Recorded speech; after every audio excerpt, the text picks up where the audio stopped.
Barry Thomas versus Serenity or Serenity Sherman. Good afternoon, Your Honor. Andrew Cates, P7829, representing Mr. Barry, who stands to my left. Mr. Barry, please introduce yourself. Sir.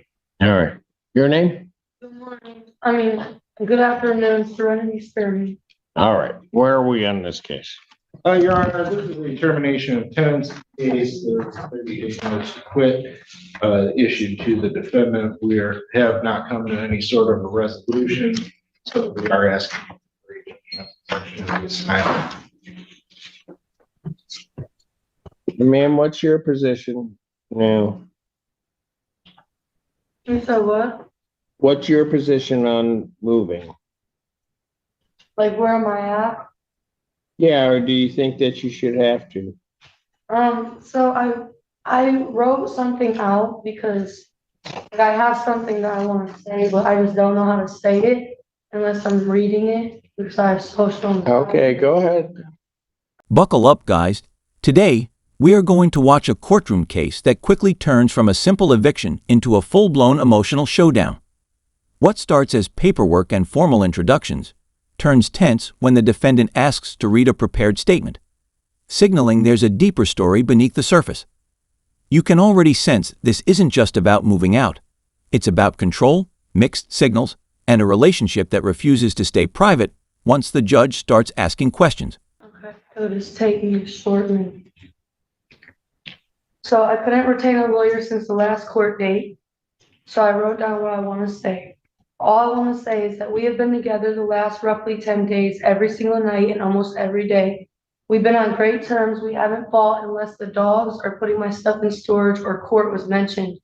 I've had my stepfather at my house taking care of my dogs while I've been with him at his mom's house because he didn't want to come to our house still because he says he wants some of the dogs gone, which he offered to pay rent for a whole separate house for the dogs and my family. And he says that the thought of me having my male friends over when we weren't on good terms disgusts him. He also wants his Objection, Your Honor.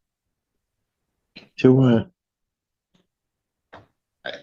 Is there a legal point to this? I mean, airing out her dirty laundry in open court isn't exactly. I think your client brought the dirty laundry here.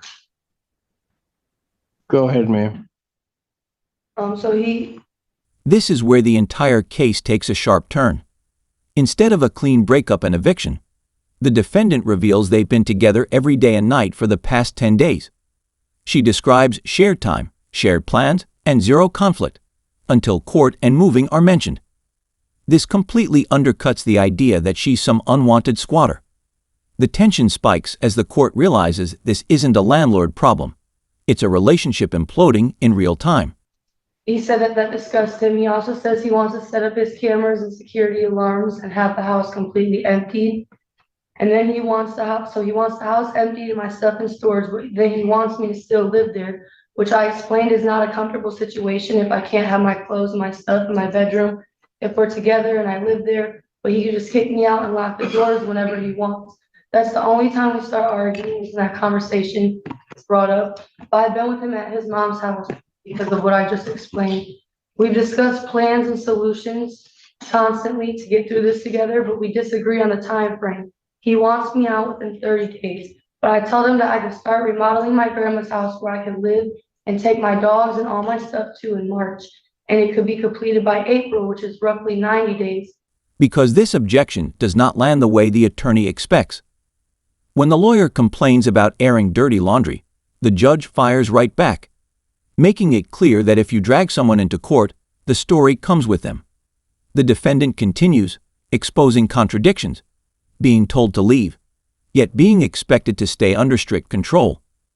The courtroom mood shifts from procedural to personal, and the judge is clearly paying attention now. He has money invested in the house and he wants his money back, so he doesn't want to wait the extra 2 months. However, I need this extra 2 months so I can get my house together, move my dogs and my stuff in my house, and then we can work on us. But we'll only have somewhere, we'll each have somewhere to go in the future. And if I could get a couple more months and get my house remodeled and move all my belongings there, it would save us from all the arguing that we do and we would be healthy and happy. Tom has helped me every day the last 10 days we've been together. Every day we've been taking care of things. Everything's been lining up and I've been getting priorities done each day. If we can continue to do good and not argue about court, and if I had a few more months to finish doing what I need to do for myself and for my future, then everything would work out really great. Also, my mom is in this jail and is supposed to be going to rehab. All her belongings, her stuff is scattered all around the house. So I've just been praying that she'll be home before the end of the eviction process so she can get her belongings and pack her own stuff up so I'm not stuck doing it by myself. She's been there the whole time I've been there. Tom told me today that he would be okay letting you know that he was okay with 30 days. But if I'm being realistic and truthful, I really need 90 days. I could be back at my grandma's house, comfortable, safe, and happy. It would fix a lot of mental illnesses that I've been suffering with the last year. I just want to be back home. I want to feel secure. In 90 days, that could be done, but I need to wait till it gets warmer to start remodeling my house. I still offered to try to pay him, but he doesn't want to take my money because he just wants that. That's all I have to say. This segment lays out the chaos behind the eviction demand. The defendant explains security cameras, empty rooms, stored belongings, and an uncomfortable power imbalance. She needs 90 days to move safely. He demands 30 to protect his investment. Add in her mother being in jail and family belongings scattered everywhere. And suddenly the court sees a person trying to land on her feet, not delay out of spite. The emotional weight here is impossible to ignore. The last case that we had, how did you end up in this house? Because, I mean, what's contained on the complaint, I think, is false. I ended up From what? Yeah. He gave me the keys and I moved all my stuff into the house. My mom was there, my brother was there. He gave them keys. We all walked around. We looked at all the work that needed to be done. Got right feeding. You know, I had all the puppies. It was 13. They were very young. So I set up everything for the puppies. So I want to, you can stop there. Counsel, on this complaint. Because this is where the trespasser claim starts to crumble. She explains how she was given keys, moved in openly, brought family, and even cared for 13 puppies in the home. This wasn't sneaking in or overstaying a visit. This was full-on residence with permission. The judge cuts her short because the point is already clear. The complaint doesn't match reality, and that's a serious problem for the plaintiff. It's alleged that defendant is a trespasser and has no right to be there. I don't even know how he gets to that, if that's the circumstances. Your Honor, I addressed this at the last hearing. I understand trespasser as a term of art for a legal mind. However, he has asked her to leave, so to him, she is. On a landlord-tenant summary proceeding, that is not a trespasser. I understand. Under that, any definition, that's not a trespasser. I understand that, Your Honor. My client is brought me onto this case. He had already filed that. The thing is the issue isn't proving a trespass. The issue at hand in this court is that there is a piece of property owned by my client. He has requested it back and he wants possession. Where he's residing. He is not residing in the property, Your Honor. Where they were supposed to reside. That was the. So here's my problem, counsel. My problem is, and this was the problem the first time around, is that he somehow or another goes into this place with this young lady. My understanding is, at least from what was said, don't know, was that it was bought for her. That's one of her allegations that she has regarding her client. That at some point then, and there's family of hers that's moving into the house. Then at some point he gets sick and tired of her, doesn't like her, doesn't like what she's doing, and she remains constantly under the threat of being evicted. And I think it's correct that what she wants to do is she just wants to have herself, and I think probably the most operative words that she said was where she can be safe and secure. And that's what she's trying to do. Because quite frankly, as I see this, I think your client misled this young lady as to her status vis-a-vis him and vis-a-vis this house. And I'm not going to have a piece in a... This is the legal heart of the case. The judge dismantles the idea that this is trespassing, explaining that eviction law exists precisely because situations like this aren't criminal. The plaintiff's lawyer tries to reframe it as simple possession, but the judge isn't buying it. The court sees someone invited in, allowed to settle, then suddenly labeled a problem when emotions changed. The legal footing here starts collapsing fast. Sort of this almost legal fiction that you can invite these young ladies into your house, be there, and then when you decide you're tired or done with them, just boot them into the street. That's not going to happen. It's not going to happen on my watch. So what I think, no, you know what? You can say what you want to say, but you probably don't want to say it to me.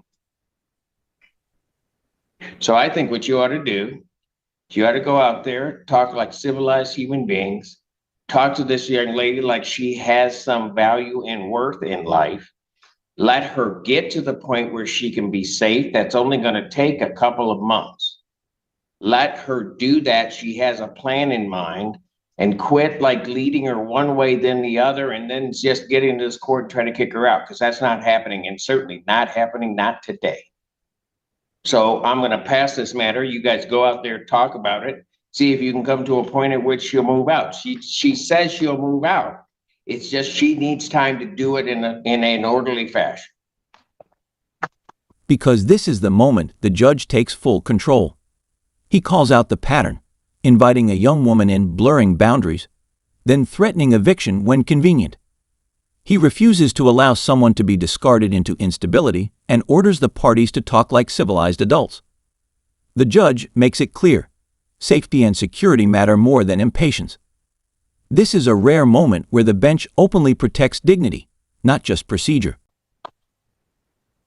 Pass this case. Probably good. All right, you need to talk to them, and then I'm going to call your case back up. Okay. Oh, okay. Don't forget your notepad. Recall the case of Berry versus Sterman. All right, where are we on this? Your Honor, we have a consent judgment. Ms. Sturman will vacate the premises by April 1st of 2026. Is that correct? Yes. All right, you signed off on that judgment? Yeah. All right. You have any question or confusion regarding that judgment? No? No. All right. I do have to advise you, since you're unrepresented by counsel, that you have 3 business days to think about that from the time of my signing of the judgment. If there's some confusion, some misunderstanding, some right you believe you didn't assert, you'd have to file a motion with the court within that time frame to set it aside. So it's saying what now? I just gotta leave. Pardon? So the agreement I signed was just saying what? That you have to move out by April 1st. Correct. Yes. Okay, that sounds like what you were kind of looking at to get the other, okay. So that you have to move out of there by April 1st. You understand that? Yes. And you understand your 3 rights, that your 3 business days, that if you have some confusion, some misunderstanding, or some right you believe you didn't assert, that you'd have to file a motion with the court Okay. to set it aside.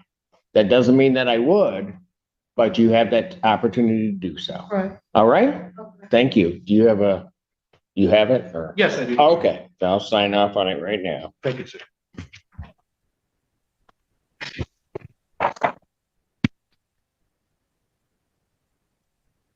All right, I've signed the judgment.